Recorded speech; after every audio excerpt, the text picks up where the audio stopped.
This is an excerpt from my book, Eating Desire, Reflections on Woman and Appetite. Okay.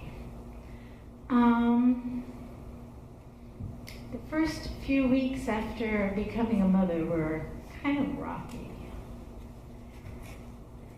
Oh, go ahead, measure me. I looked down at the tape measure. You sure? Cassandra asks. Cassandra has long curly hair and green cat-like eyes. She's my new and my first personal trainer. She's a gift from my husband David, who's trying to help me out after finding me in the kitchen at midnight, finishing a whole box of Cocoa Puffs and a carton of vanilla Haagen-Dazs. You'll feel better, honey, if you're a little more active. Active? Are you kidding, I think? I'm a milk factory for our newborn. I have no other purpose in life anymore. But I agree to go to one session. That's it. Cassandra gently wraps the tape measure around my waist, or what was once a waist. She's beautiful and slinky, feline style. I just had a baby. I grab at the fat, almost apologizing to her. I'm just so... You're a woman, she says.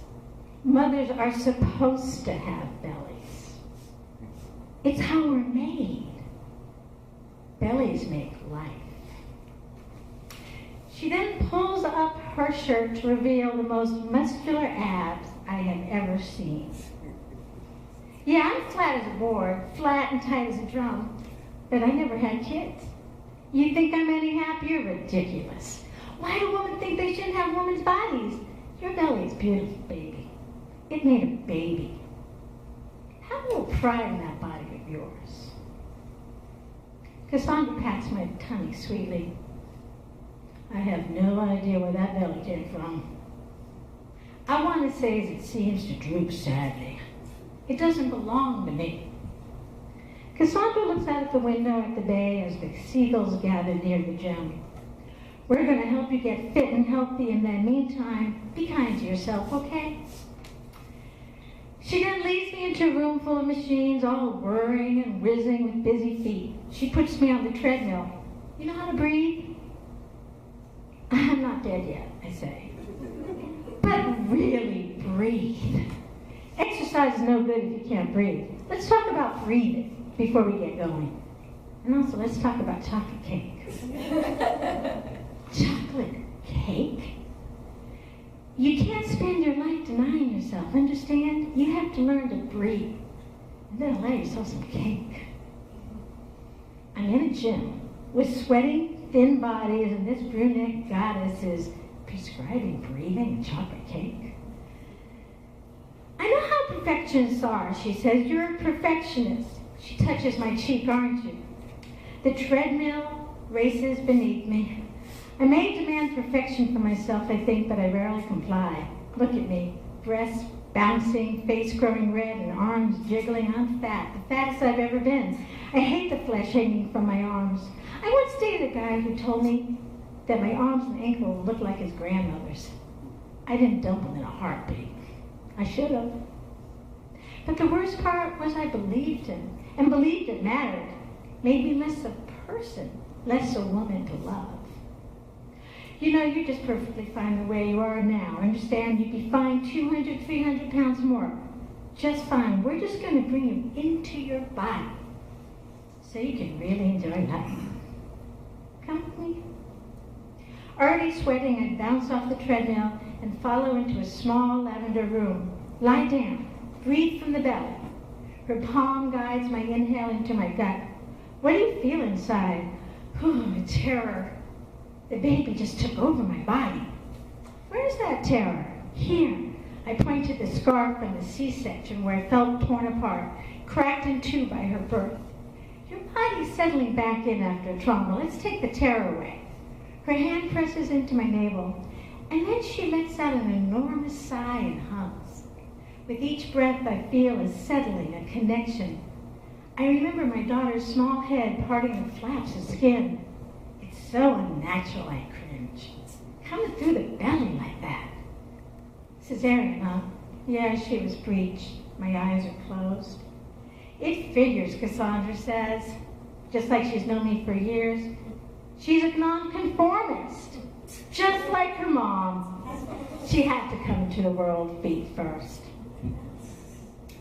I open my eyes and look up at the woman bent over me. Her gym queen smile has softened into wisdom. So how's your belly doing now? Oh, better. Good, you ready to sweat again? Do I have to?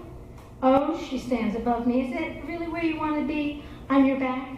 I would have thought you had enough of that position. She towers above me like a poplar tree, fluttering brown leaves, and oh, those eyes. Whew. Okay, let's go. Up, up, up, up. Cassandra takes my hand to head out into the foggy morning near the harbor. We must look a pretty funny pair. She's 5'7", thin, in black tights and halter top and a fluorescent pink thong as bright as it is tiny. And I'm a chubby 4'11" in a milk-drenched t-shirt and extra-large gray sweatpants. As we walk by the fishermen who are clustered around their beached boats, look at Cassandra, barely dressed for the cool of November. One man breaks out into a whistle, another into applause. She tips her head and waves. You're not afraid of them? Any male attention is scary to me those days. Afraid? No, let's just say we're mutual entertainment. Mutual entertainment? My pace quickens. I think the whole sex object thing is just degrading.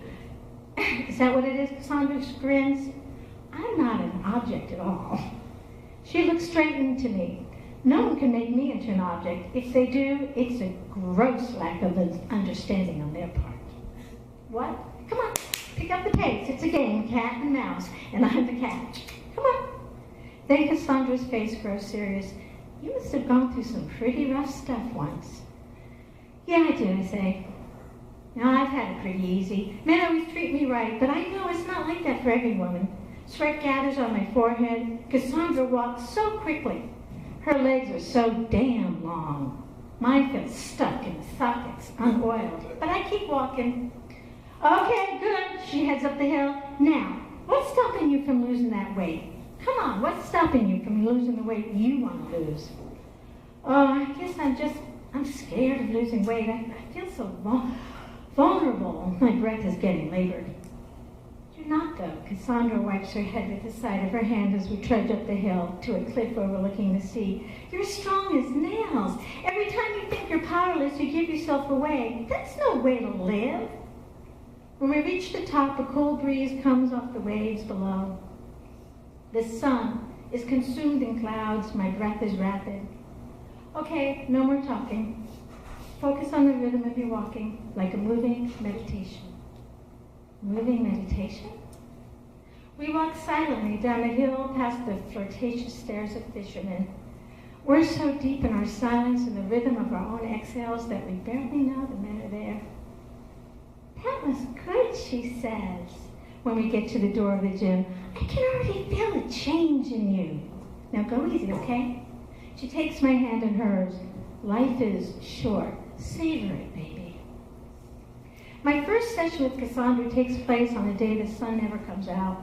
I go home to my crying baby, feeling as if I'm walking into another woman's life.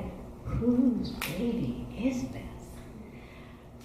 I pick up the squirming bundle. Her mouth widens to my breast in hunger. Oh, my body is always someone else's, always belongs to someone else's desires.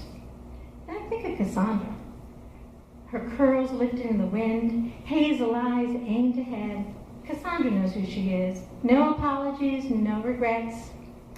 I sit in my favorite rocking chair and pull my baby girl close. She loses herself in my body and I rock in a quiet rhythm. The first time I meet Cassandra, I imagine it might just be possible. Maybe it could be true.